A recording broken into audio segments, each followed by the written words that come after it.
We do start tonight with breaking news. Severe weather reports out of Edna and Pataskala. We're getting reports of a number of trees down and damage to some homes. We do have a crew headed to that area right now. Let's go straight over to Rachel for details about all of this. And Rachel, this area got hit by what some folks may call a microburst. Yeah, it's kind of interesting. Tonight, a man accused in Upper Arlington's first murder in years says police got the wrong guy, but the family of the man killed outside the China Dynasty restaurant says they do not buy that excuse for 1 minute. Steve Levine is live outside that restaurant for us tonight. And Steve, you actually spoke with the sister of that victim. What is she saying about all of this? What is the scariest thing that's ever happened to you in a pool? Spotting a kid just concentrating a bit too much. That's always the scariest part for me personally. That's right. And tonight, Haley Nelson finding out what people can do to keep themselves safe. And Haley, doctors say this is a much bigger problem than just here in Central Ohio. This just into the Fox 28 newsroom. White House Press Secretary Sarah Huckabee Sanders and the Principal Deputy Press Secretary are planning to leave the White House. Chief Meteorologist Marshall McPeak in with a first look at the forecast. Marshall, hopefully a bit of a dry out coming soon. It's coming. Tonight, an emotional exclusive interview with a corrections officer who survived a brutal knife attack by an inmate. That officer, along with his wife, opening up to Luann Stoya about their struggles and how that Lucasville prison guard is cheating death. At Mid-Ohio. That is right. We sat down with him one-on-one to discuss the race, how the season is going for him so far, and his new 5-year deal with his dad's team. Maria, let me tell you, we have had a great afternoon. Hundreds of people coming out giving the gift of life. Check this out. You can see this room has been packed here with donors basically coming in and out since about noon today. They're hoping to get 850 donors. Hopefully we can reach that mark before 7 o'clock tonight. And we've been speaking with a lot of these folks, including Rodney Wilson with the Red Cross. We're learning new details tonight about that Columbus police officer shot on the job Friday. Thankfully, he's continuing to recover and expected to be okay. Tonight, the department releasing the officer's name. Fans across the state, no doubt, heartbroken tonight. Clay Hall, fresh in the top of the show tonight with details.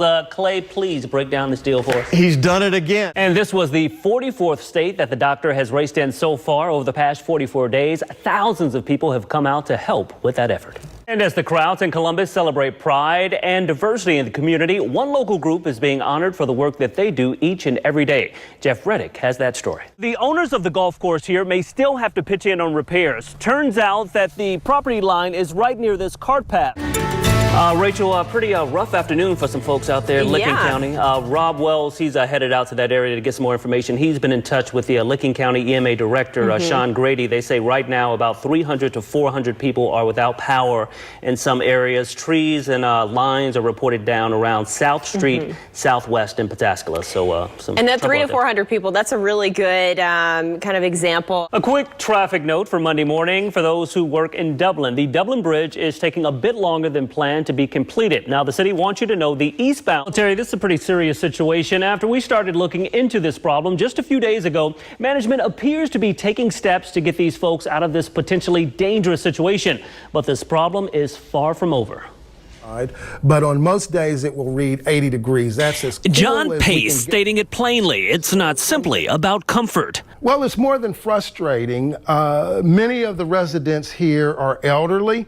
Many of them have health issues. For some of the residents here at the Bexley house, the situation, he says, dire. I consider it to be truly a medical life or death situation for many of the residents here. The fourth floor is 85 degrees. Just days ago, ABC6 reporter Jeff Reddick here looking for answers. Why, as the temps heat up, these folks have no cool air. And these apartments don't come cheap, some paying as much as $1,600 to $1,700 a month, but the repairs haven't been made.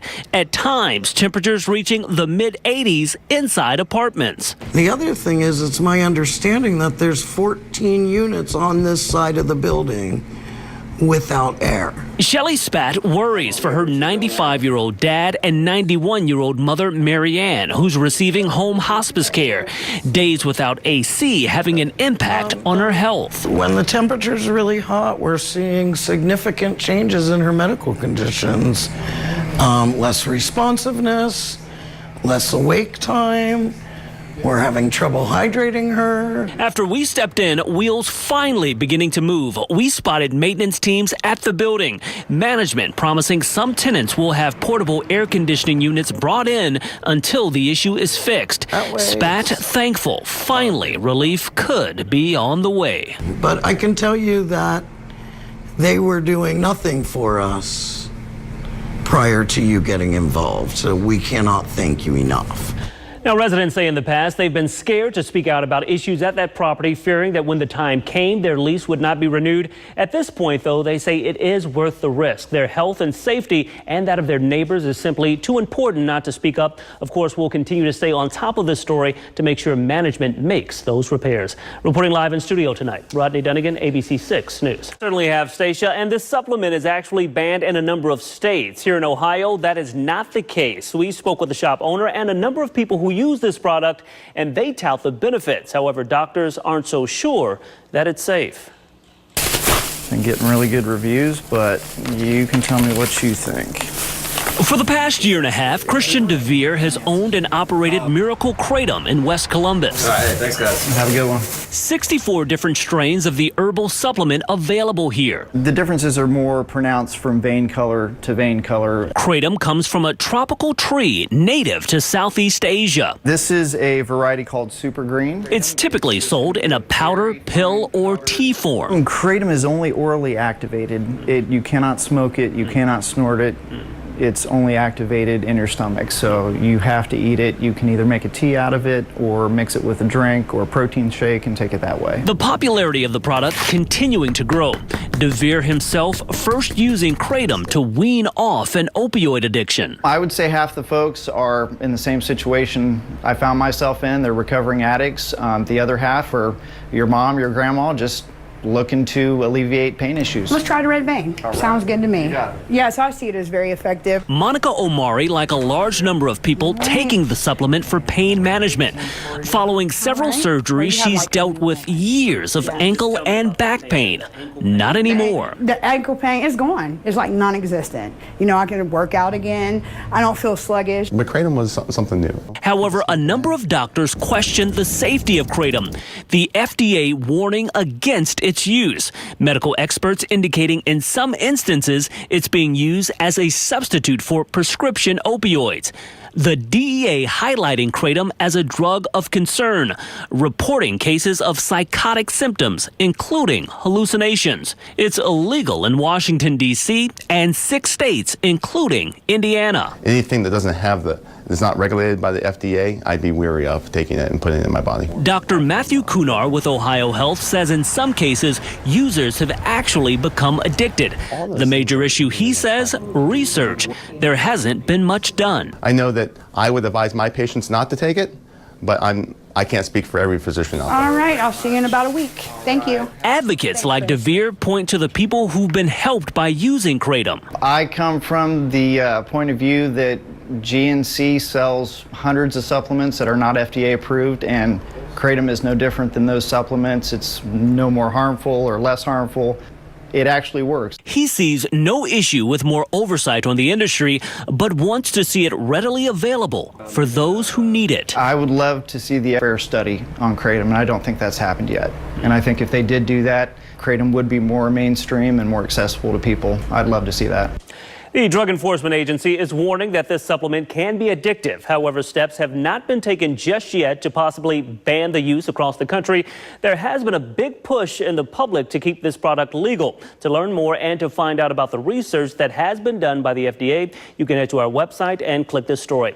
Reporting live in studio tonight, Rodney Dunigan, ABC 6 News. Bob and Stacia, this homeowner has some major concerns. Now, here's the issue. No one will fix this wall because it's not clear who actually owns this property. It's a back and forth between the local homeowners association and a neighboring golf course. Right now, everyone is saying it's not on me. And it was a nice lot, so the wife and I, we decided to build here. When Phil Weicker moved into Dornoch Estates in Delaware a few years back, he knew this would be the perfect community for life in retirement. The Delaware Golf Club literally steps from his front door. I like the golf course here, and I like to play golf. What he didn't imagine... Eventually it started to tilt, and it tilted more and more until it got to the point it collapsed several years ago. A crumbling retaining wall, cement blocks slowly falling by the day. Pretty dangerous, he thinks. I'd like to see it repaired properly and maintained, you know. He says it's been an ongoing problem for nearly 2 years now. He's contacted the city, the county, the township, the golf club, and talked to the homeowners association. No answers. We went to the owners of the Delaware Golf Club to try to piece this all together. Hey, how you doing today? We found out there's a pretty good reason for all the confusion.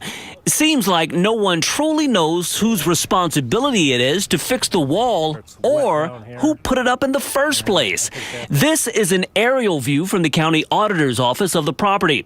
The HOA says the wall falls on the golf club's property. The club says it's on Delaware Township. Township trustees say, oh no, it's the golf club's wall. You get it. The back and forth can get confusing. The other scary part, it's going to be tough digging this out to repair it without, you know, I don't know if they could shore that up. There's not much room there between it. Also turns out there's more to this story. With a bit of research, we found that the golf club and the HOA have been going back and forth in court for years.